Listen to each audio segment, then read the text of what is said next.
Well, if you've been here during Honey Locust Pod Week, you will know that these are the pods that I soaked and then dried and then ground. And everybody asked me, what was I going to do with the resulting honey locust powder?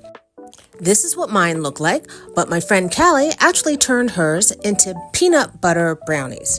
Well, she actually called them blondies because they taste less like cocoa and more like carob. So they may have not been as fudgy as you would get with dark chocolate, but I thought they were tasty nonetheless. So if you're looking for ideas, this is a good one. But I had other ideas. I wanted to make something fast that wasn't too sweet. So I started with my honey locust pod powder. As you can see, it's still a little bit grainy, so I ran it through a sugar sifter. And that easily separated the grainy bits from the powder. Looks a lot better, huh? Then I added a 1/4 cup of vanilla protein powder, followed by 3/4 cup of self-raising flour, and 1 cup of Greek yogurt before I gave it a big mix. You're basically going to mix this until it starts to come together enough that you can make one big ball so that you can start to separate it into a bunch of little balls. Now, you may want to dust your hands with a little extra flour or protein powder or powdered sugar just to keep it from sticking to your hands. You basically just want to get a uniform size here.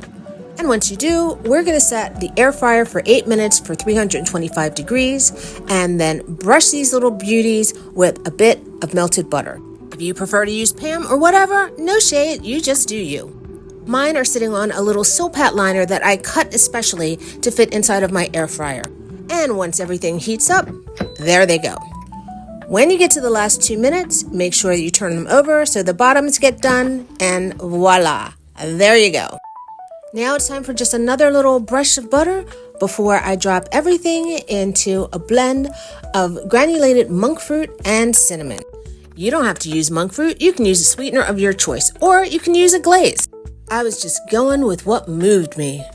And after a little shake, shake, shake, shake, shake, shake, they look like truffles. Warm and cakey. So here goes. Now, I'm not the biggest chocolate person in the world. So for me, this was fine because it tastes more like carob, which I do like. I do get a little bit of a lemon taste though. So I'm actually thinking maybe like Terry's chocolate orange. Maybe that would be the way to go, is to mix this intentionally with some orange extract so that around the holidays, this has more of a kind of chocolatey orange thing. And maybe dust it with a little cocoa on the top. That would be the way to go. You know, if you're having somebody come over for a coffee in the morning, that would be just a really little snacky thing to go with coffee in the morning. So I think they're quick. I think they're easy to make. It's not going to be an exact swap for chocolate, but tasty nonetheless. So give it a try.